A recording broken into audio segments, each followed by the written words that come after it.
Hermosas las alabanzas. Gracias, Señor. Gloria a ti, Señor. ¿Tiene frío? Afuera hace frío, acá no. Gloria a Dios. En otro lado, en Alaska hace frío. Ahí hace frío. Acá es normal, un frío pasajero. Mire, el pastor está todos los días como a 4 grados bajo cero, 5 grados bajo cero. Así que esto no es nada. Esto es estar en pleno verano para el pastor. Gloria a Dios. Y para los que se levantan temprano también en la mañana, que se van 4:30, 5 al trabajo, ¿no? Esto no es nada. Gracias, mi Dios, porque el Señor hace cosas grandes en nuestras vidas.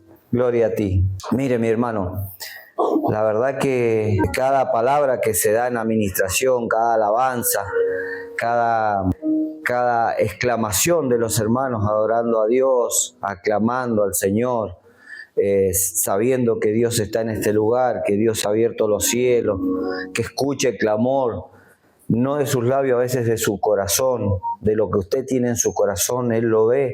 Eso es muy importante en nuestras vidas, porque ahí nos va formando el Señor, nos forma. Empieza a saber que cada uno es dócil a la voz del Señor. Y eso es lo que tenemos que ser, dócil a la voz del Señor.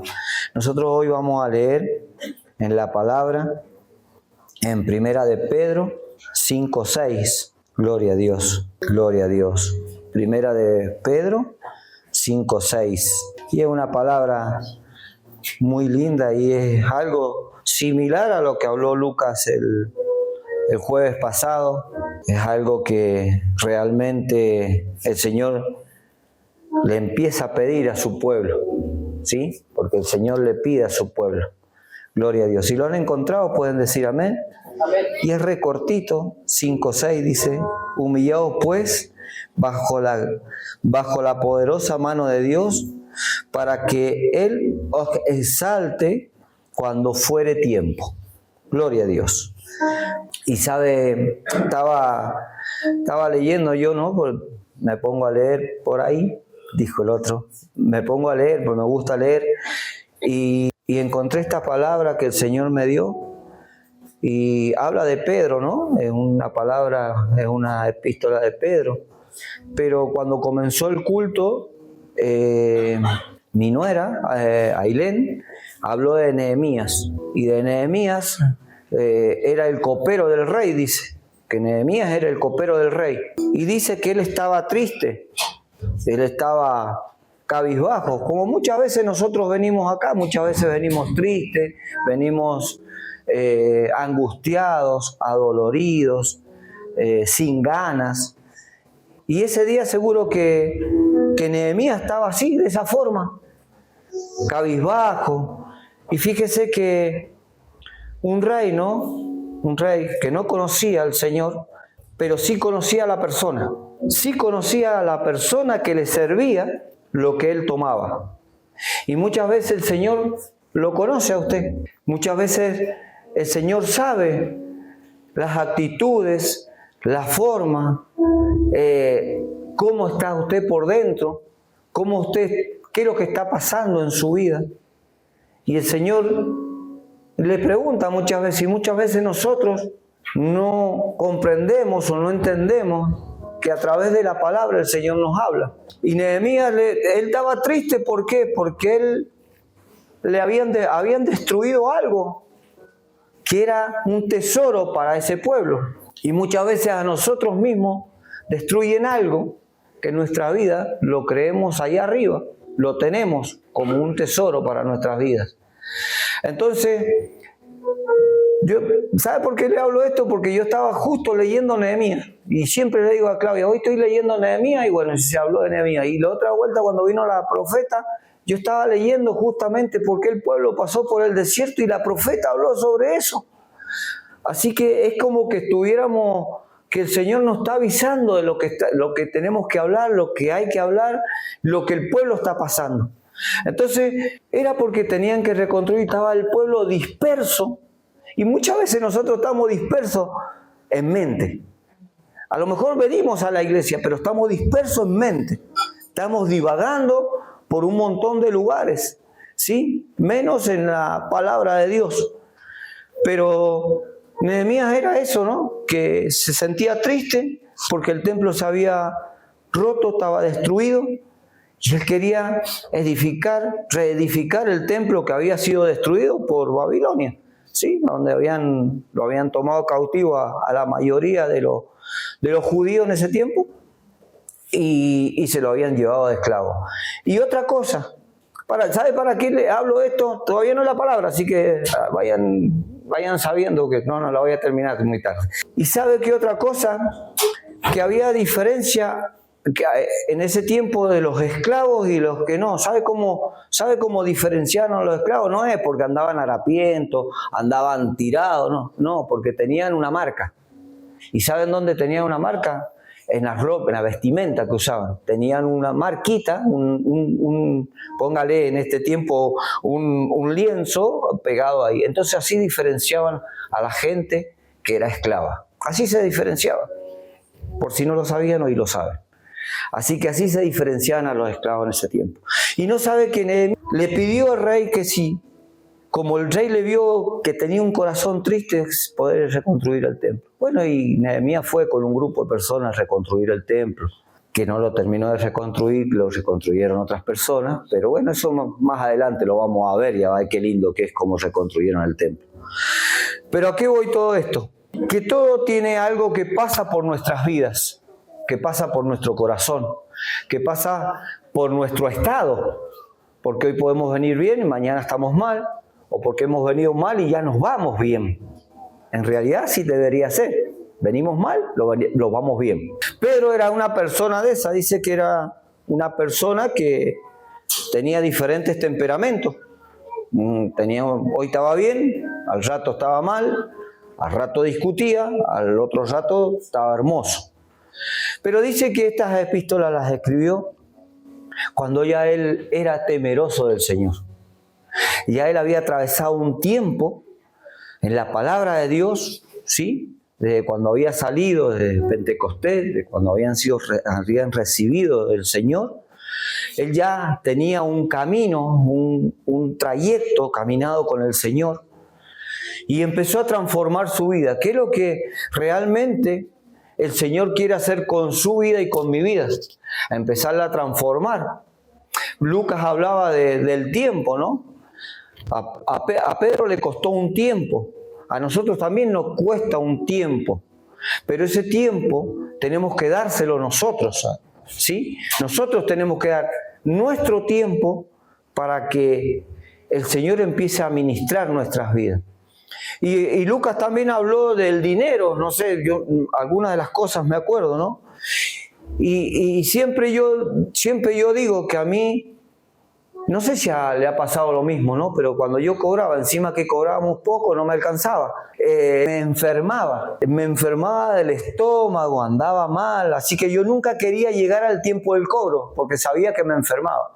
Hasta que aprendí a dejar eso en las manos del Señor. Y bueno, lo dejé y ahora si tengo, no tengo, no. Lo mismo el Señor me da. O sea, lo mismo el Señor me da el sustento. O sea que no tenía que preocuparme por eso. Entonces, Pedro escribió esto, dice que es el sufrimiento por Cristo. Así lo he puesto yo más o menos para que lo entendamos. ¿Y por qué el sufrimiento por Cristo?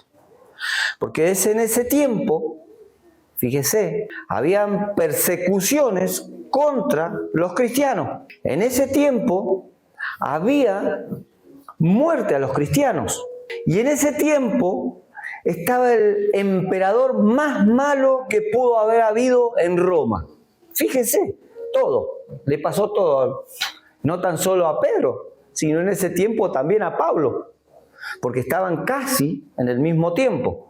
Entonces, esta se escribió, dice que con ayuda de un escriba, de una persona que escribía en griego, ¿sí? Que se llamaba Silvano, que es el que lo ayudó a escribir la primera epístola. ¿Y por qué escribió esta epístola? Dice porque él empezó a ver que su pueblo estaba sufriendo y empezó a darle ordenanzas, empezó a decirle cosas importantes para la vida de cada una de las personas. Dice que más o menos en el año 68, más o menos, ¿sí? fue cuando fue muerto Pedro, que Lucas habló, ¿no? Que cabeza hacia abajo, porque él dijo que él no era digno de morir como había había muerto Cristo, ¿sí? Hacia arriba con las manos, él murió cabeza hacia abajo. Entonces, esa epístola la escribió en ese tiempo, por la persecución de los cristianos. Tiene características esta epístola. Esta epístola es muy linda leerla, es cortita, mi hermano. Es hermosa que la lean porque es corta. Por eso más linda. ¿Vio? Si yo leen vamos a leer Isaías, 66 capítulos. No, esta no tiene 5 nomás. Así que imagínense lo linda que es hermosa. Entonces esta epístola habla primero, dice que es entre Hebreo y Apocalipsis, es la que da el mensaje a los que son perseguidos. Dice que Hebreos y Apocalipsis es el mensaje que se da para los que están perseguidos. Y muchas veces, como habló también Ailena acá en el culto, ¿no? Que habló de jóvenes que son discriminados porque son cristianos, personas grandes como nosotros, que somos muchas veces discriminados porque somos cristianos. Entonces esta palabra va para nosotros, ¿vio? Porque somos perseguidos. Somos perseguidos no como en el tiempo de antes. En algunos lugares sí, como en África sí, pero acá no. Pero somos perseguidos.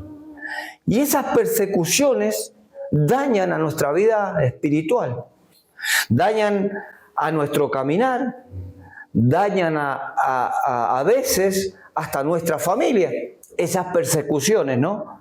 Pero Pedro hablaba algo muy importante, dice, que teníamos que humillarlo bajo la mano de Dios. Y el humillar no significa ser harapiento, el humillar significa entregar, que nosotros empecemos a entregar nuestras dolencias. ¿Por qué? Porque muchas veces nosotros somos altivos y no queremos entregar lo que nos está haciendo daño a nuestra vida espiritual, porque creemos que con nuestras propias fuerzas vamos a salir adelante. Entonces Pedro decía eso, que no era con nuestras fuerzas que nosotros debíamos salir adelante, sino con la fuerza del Señor, con la mano extendida del Señor, extendiéndose hacia aquel que lo pidiera, ¿sí? Aquel que lo pida, porque el Señor habla de eso, ¿no? Yo golpeo a quien me abre y yo estaré, dice. Pero es todo aquel que le pida, no el que se queda callado y trata de avanzar con la fuerza de un ser humano, porque es imposible. Es imposible porque en la vida de cada uno personal atraviesa diferentes circunstancias. Atraviesa, como habló la pastora que vino a predicar, la apóstol, ¿no? No me acuerdo cómo se llamaba la señora, bueno, no importa. Que nosotros estábamos atravesando un desierto, ¿sí? Que nos llevaba a un desierto, y ese desierto era para purificarnos a nosotros, para limpiarnos, para saber dónde estábamos realmente.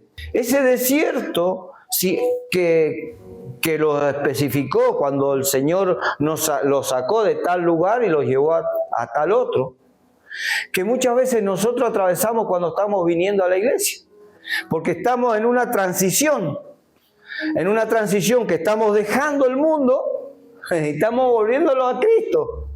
Entonces esa transición duele. ¿Por qué? Porque empieza a demandar en nuestras vidas algo que nosotros lo teníamos como bueno para nosotros, que lo teníamos como que era nuestro.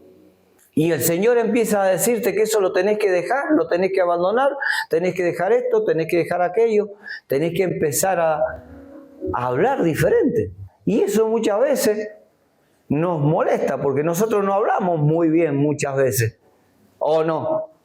En el trabajo hablamos bien, seamos sinceros con nosotros mismos. Muchas veces en el trabajo no hablamos bien. Entonces el Señor empieza a trabajar eso en nuestras vidas. Los llevó a tal lado,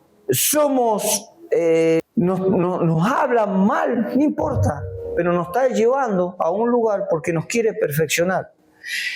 Entonces una parte habla de eso, ¿no? Fíjese que otra característica de esta epístola es que instruye a cada uno de nosotros en los momentos que usted está atravesando. Cada momento que usted está atravesando, esta epístola los instruye a usted. Por ejemplo, 1 Pedro 1:1 dice: Pedro, apóstol de Jesucristo, a los expatriados de la dispersión en Ponto, Galacia, Capadocia, Asia y Bitinia. ¿A quién le está hablando? Aquellos que fueron dispersos. Y muchas veces la gente, mi hermano, que no lo quiere ver a usted acá dentro de la iglesia, adorando, alabando a Dios, lo quiere dispersar, lo quiere traer de diferentes maneras, ¿no? Mirá, ¿qué te parece si el jueves a la noche nos juntamos y comemos un asado? O ¿por qué no vamos el domingo a las termas? O los vamos a, no sé, a algún lado a pasear. Porque el enemigo quiere dispersarlo de donde usted está siendo reestructurado su vida. Porque el enemigo quiere sacarlo de donde usted está aprendiendo a llevar una vida diferente, una vida de santidad. Eso es lo que el enemigo está tratando de hacer en su vida. Así como usó a Nerón en ese tiempo para los que predicaban el evangelio, lo usó porque dice que fue el más despiadado, como le dije al principio, el más despiadado de todos los emperadores fue Nerón. Entonces, eso es lo que muchas veces quieren hacer nuestros enemigos. Fíjese que el 2.11, sí, vamos a seguir así, la vamos a desenvolver así a poquito a la epístola de Pedro. 2.11 dice: Amado, yo os ruego, como extranjeros y peregrinos, que os abstengáis de los deseos carnales que batallan contra su alma. Fíjese qué importante que dice que muchas veces deseos carnales. ¿Y cuáles son sus deseos carnales? Muchos. No los vamos a enumerar porque nos vamos a cansar, se nos va a ir la predicación numerando, ¿no? Pero dice que nosotros, el 11 dice que los tenemos que abstener. Y muchas veces la abstinencia cuesta. La abstinencia en nuestra vida cuesta. Mire, mi hermano, para un chico que está tomado por el espíritu de adicción, una abstinencia le cuesta un montón. Una abstinencia le cuesta ponerse de mal humor, querer tirar las cosas, depresión, le cuesta un montón de cosas. Muchas veces la abstinencia a nosotros también nos cuesta. ¿Qué va a decir mi hermano si no voy y me junto con él? ¿Qué va a decir mi familia si no voy a comer, a cenar, a almorzar con ellos? ¿O qué van a decir mis amigos? Entonces muchas veces abstenerse nos cuesta. Pero Pedro decía, ¿no? Absténganse. Tienen que abstenerse, dice. Porque nosotros dice que tenemos, son las cosas que las cosas carnales son las que batallan contra nuestra alma. Porque eso es lo que habla Pedro, ¿no? Entonces, cada uno de nosotros sabemos que el Señor tiene grandes cosas con su vida, grandes cosas también con mi vida.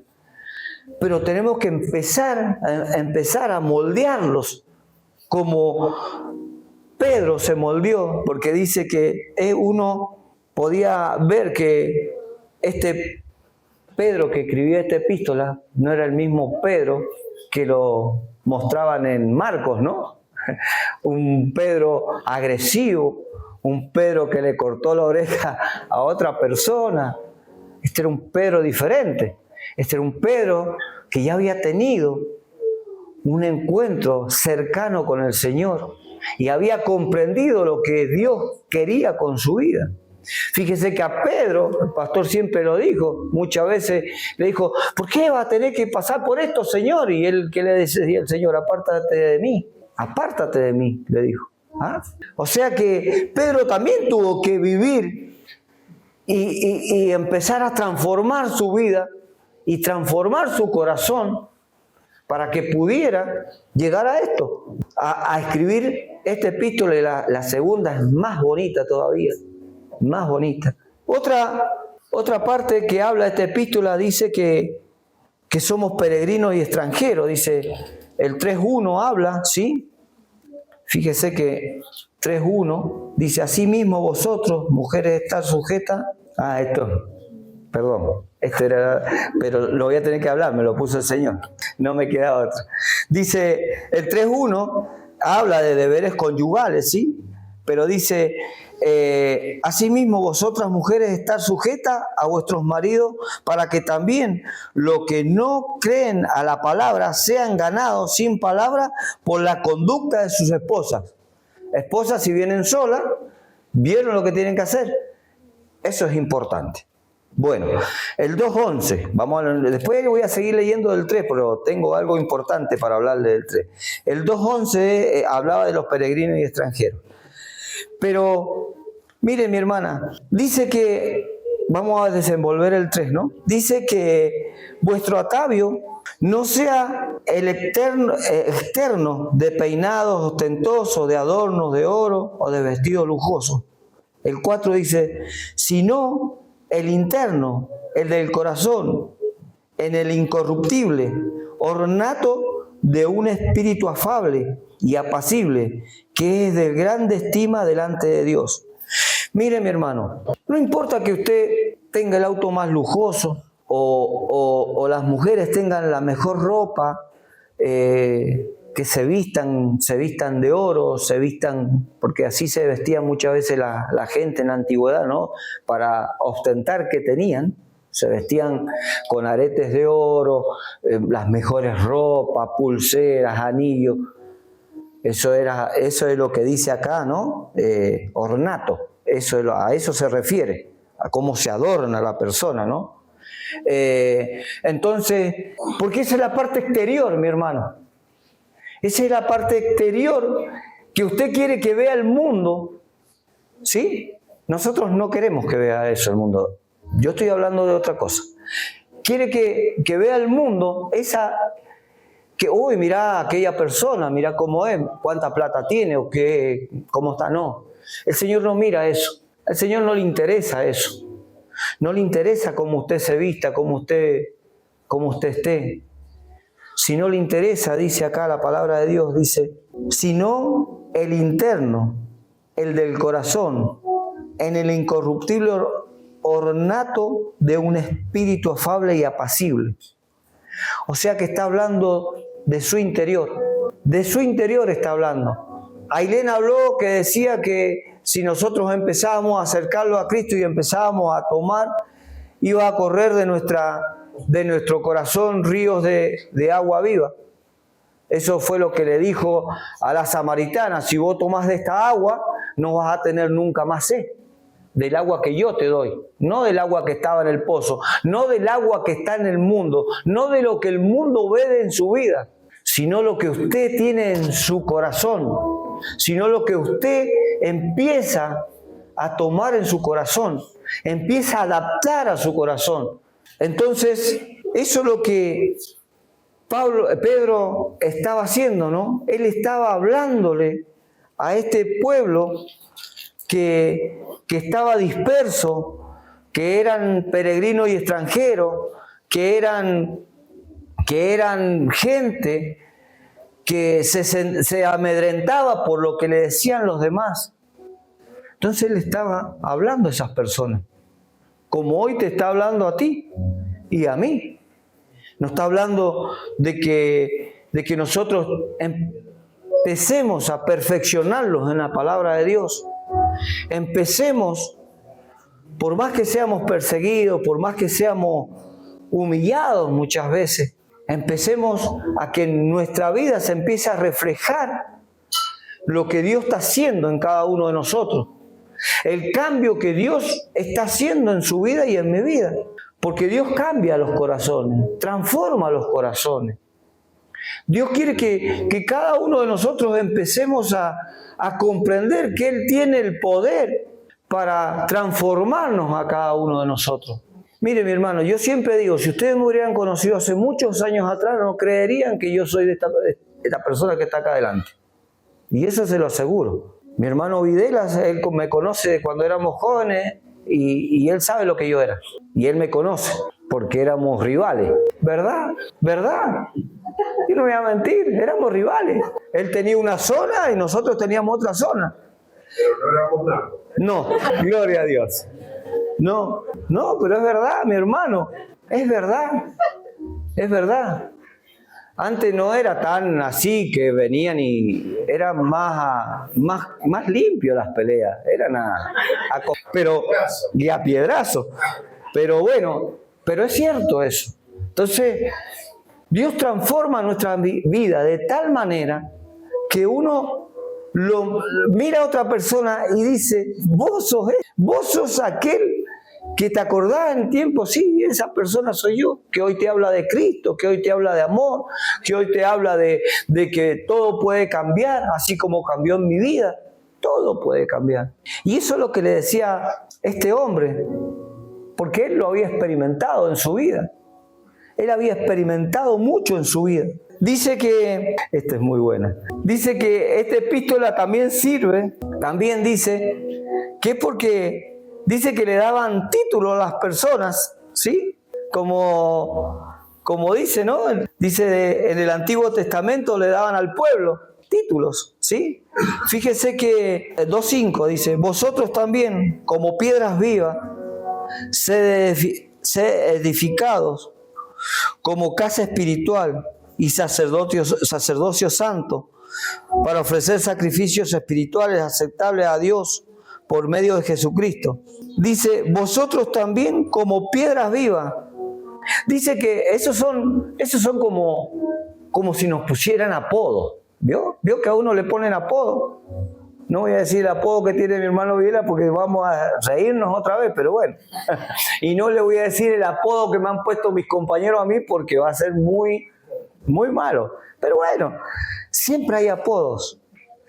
Gloria a Dios. Entonces esto hablaba, ¿no? De eso. El 9, fíjese que dice el 9. Mas vosotros sois linaje escogido, real sacerdocio, nación santa, pueblo adquirido por Dios, para que anunciéis las virtudes de aquel que os llamó de las tinieblas a la luz admirable. Usted es un escogido.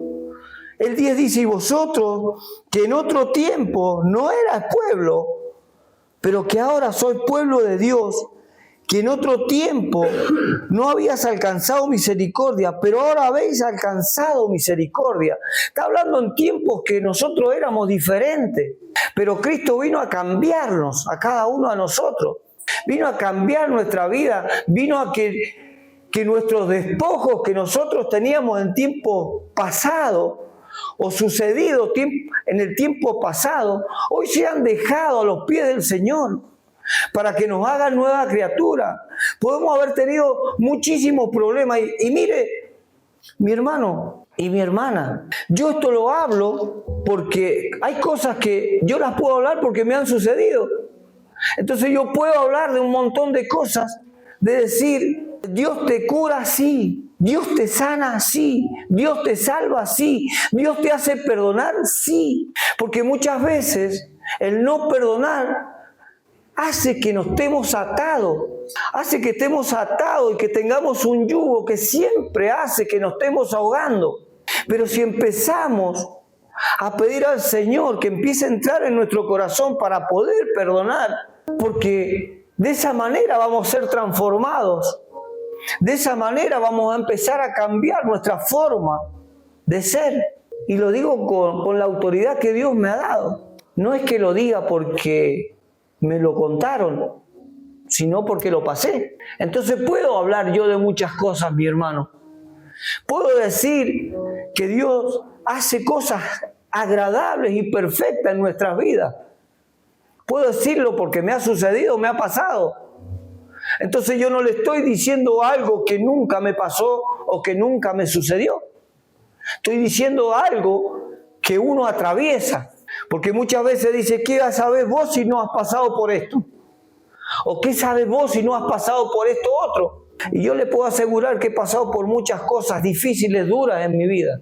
Y le puedo asegurar muchas veces que hoy día también se atraviesan cosas difíciles y duras, pero ahora es diferente.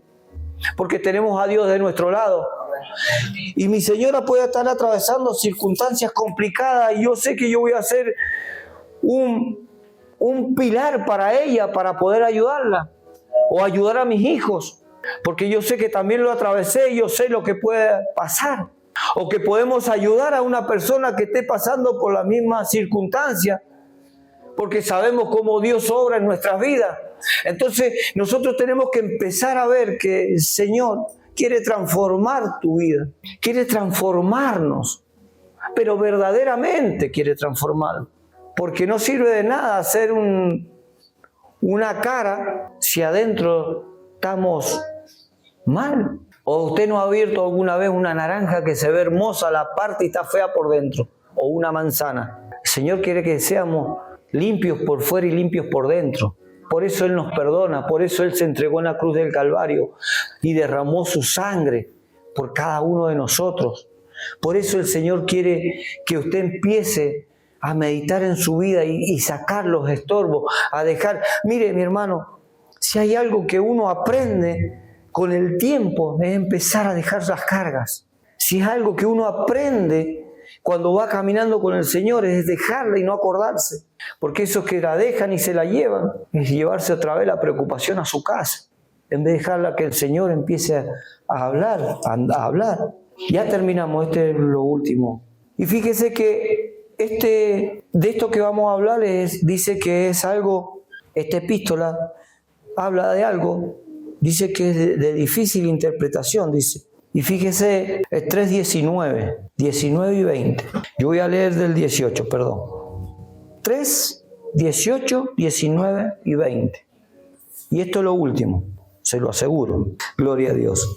Dice así: porque también Cristo padeció una sola vez por los pecados, el justo por los injustos, para llevarnos a Dios, siendo la verdad muerto en la carne, pero vivificado en el Espíritu, en el cual también fue y predicó a los espíritus encarcelados, los que en otro tiempo desobedecieron, cuando una vez esperaba la paciencia de Dios en los días de Noé, mientras se preparaba el arca, en el cual pocas personas, es decir, 8 fueron salvadas por agua. Gloria a Dios. Yo quiero ser una de esas 8, de aviso, primeramente. Gloria a Dios. Dice que este versículo es difícil de interpretar. ¿Por qué? Porque hay 2 razones, mi hermano. Y hay 2 razones verdaderas, ¿no? Una es que cuando Cristo muere en la cruz del Calvario, dice que desciende, ¿sí? Para tomar las llaves. Y dice que ahí les predica a los espíritus encarcelados. Pero otra versión, lo que también se puede pensar, se puede decir, dice que es cuando, en el tiempo de la destrucción de Noé, de la lluvia, ¿sí? Del diluvio, dice que les predicó a las personas y desobedecieron. No estuvieron, entonces por eso dice que 8 personas solamente se salvaron. Pero no importa si son 8, 10, 20, 50, sino habla de la desobediencia. O sea que bajó a hablarle a gente que había desobedecido. O sea que existe algo importante, algo celestial, a donde nosotros todos estamos luchando para llegar. Y también existe algo infernal donde nadie quiere llegar. Al menos yo. Al menos cada uno de nosotros, me imagino, que deben tener eso en su mente, ¿no? Pero la desobediencia lo lleva a eso, mi hermano. A que usted se aleje de lo que Dios tiene para su vida. Que usted se empiece a alejar de todo lo que Dios, lo maravilloso que Dios le quiere regalar. Las casas de oración, mire, mi hermano, las casas de oración son de bendición para la familia que abra la casa. ¿Por qué? Porque aparte de llevar palabra, le dejamos al Señor que habita en ese lugar. Es como que si lleváramos el arca del pacto a algún lugar y la dejamos para que Dios empiece a formar esa familia, empiece a hablar en esas casas. Pero eso es la importancia que la tenemos que tomar como tal. Los discipulados que da nuestro pastor, que nos da acá. Los discipulados son para que nosotros empecemos a fortalecerlo en nuestra vida espiritual, para que no seamos llevados para un lado y para el otro, o seamos engañados por otra persona que también habla acá. En el 2 de segunda de Pedro habla de los maestros, falsos maestros, y habla de eso. Por eso le digo que es lindo también. Si lo pueden leer, léanlo. Pero mire, mi hermano, a lo que voy yo, que es más lindo obedecer que desobedecer. Porque si usted desobedece, mire, en el trabajo nosotros, si desobedecemos, nos retan. Es fácil. O no. Y a veces nos sancionan. O no. En cambio, si obedecemos y nos sale mal alguna cosa, digo, bueno, perdón, nos salió mal, pero bueno, hemos obedecido a la palabra, a lo que nos dijeron. Entonces es más lindo obedecer. Es más tranquilo obedecer. Es más fácil obedecer que desobedecer. Así que miren, mi hermano, yo les insto a cada uno de ustedes y a mi vida que empecemos a tomar conciencia de los tiempos que estamos atravesando, malos tiempos. En ese tiempo, me acuerdo lo que leemos la palabra, ¿no? Nos acordamos en la palabra. Esos tiempos, persecuciones, los mataban, los apedraban, los aserraban, imagínense, los aserraban, mi hermano. Ahora acá los entierran vivos, los prenden fuego, y nosotros tenemos la gracia de Dios que podemos predicar a toda criatura, que podemos hablarle a todas las personas, que a lo mejor somos perseguidos, pero de diferentes maneras, que esas persecuciones con la oración se pueden ir, que muchas veces nosotros nos queremos ir a tiempos lejanos donde nos veíamos a nosotros como éramos y cómo somos ahora, cómo hemos cambiado. Pero solamente eso lo hace Dios en nuestras vidas. A Pedro solamente lo cambió el Señor. No buscó nada extraño, sino buscó relacionarse con el Señor. Y nosotros, para tener una relación con el Señor, tenemos que, primeramente, leer la palabra y orar a Dios. De esa manera nos empezamos a relacionar. De esa manera el Señor empieza a hablar a nuestras vidas, de forma diferente. Por ejemplo, a los pastores, a ellos les da visiones. Visiones que dice la palabra que se les va a dar. Pero para la iglesia, para dirigir a una iglesia, tiene una visión del año. Le dice, esta es la visión que te doy y este es el propósito de este año para que tú hagas. Y esa visión tiene que ser respaldada por cada uno de nosotros en oración, en ayuno, para que sea fortalecida. Como hablaba el pastor, que la otra vuelta, ¿no?, que hablamos mucho sobre el Espíritu Santo, pero que no habíamos aprendido un montón de cosas que las tuvimos que aprender. Y a muchos nos costó. Esa transformación nos costó, nos dolió, porque nosotros pensábamos que todo estaba bien y no estaba bien. Pero eso solamente lo hace Dios en nuestras vidas. O cuando salimos al desierto y nosotros creemos que está todo bien. Y bueno, y no tenemos el agua, como le pasó a ese pueblo. No tenían el agua y empezaron a tener sed, que les proveyó el Señor de aguas amargas, hacerlas dulces, o de la peña, como dijo Ailén, sacar agua, o de la noche caminar con columnas de fuego, y en la mañana con nubes que le tapaban el sol. Mire, mi hermano, el Señor quiere hacer todo eso con su vida. Está en usted si lo quiere aceptar. Está en usted si quiere relacionarse y empezar a cambiar y empezar a vivir una vida diferente. Una vida con Cristo. Una vida que usted pueda decir, yo he confiado en Cristo, en mi Señor, aquel que me rescató, aquel que me sacó, aquel que me hizo caminar por esta senda, o dejarse llevar por este mundo que es donde caminan todos. Usted tiene solamente dos opciones. Esto sí, yo lo he contado, pero no sé si se acuerda, ¿no? Seguro que sí.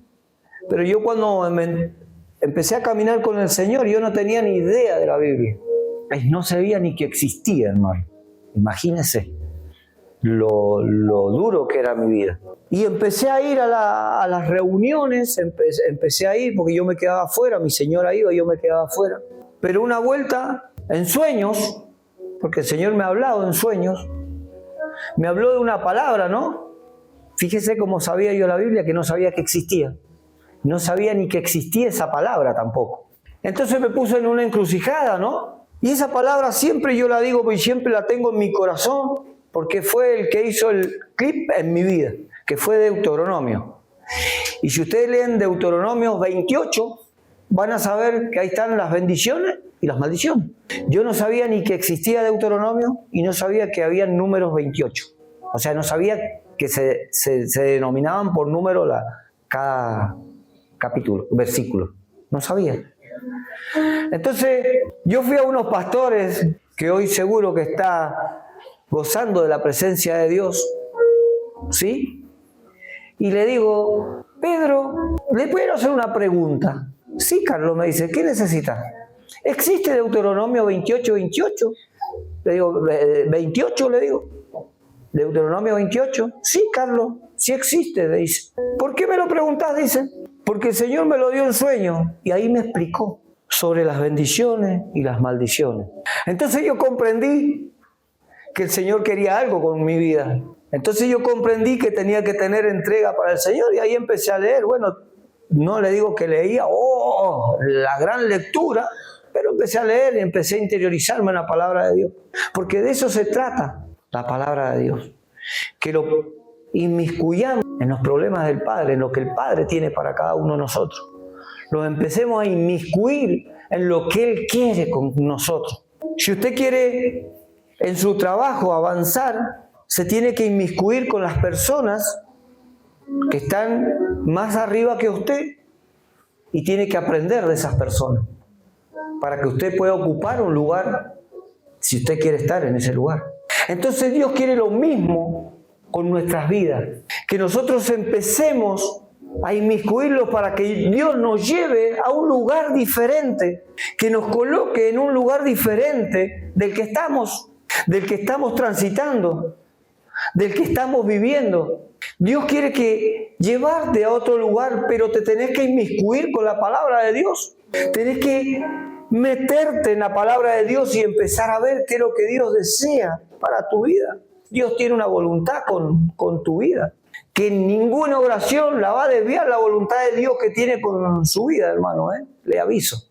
Así que, mi hermano, si pudo cambiar a Pedro y así a tantos hombres como ser a Pablo, que lo denominan, a Pablo le dicen que es el apóstol de la fe y a Pedro el apóstol de la esperanza. Fíjense cómo lo denominaron, ¿no? Uno, apóstol de la fe, perseguidor de los cristianos. Apóstol de la esperanza, Pedro, que era aguerrido, agresivo. ¿Dios cambia? Claro que cambia. ¿Dios cambia la vida de nosotros? Por supuesto. Pero hay que dejarlo que el Señor empiece a gobernar nuestras vidas. Cuando Dios empieza a gobernar nuestras vidas, es diferente. Es diferente. Yo me gozaba cuando estaba la alabanza. Me gozaba porque a través de la alabanza el Señor empieza a hablar, mi hermano. A través de la alabanza el Señor empieza a prepararnos para poder recibir. Eso es lo que hace el Señor. Yo me gozaba porque cada alabanza es algo importante para cada uno de nosotros. Mi hermano, póngase de pie, vamos a orar.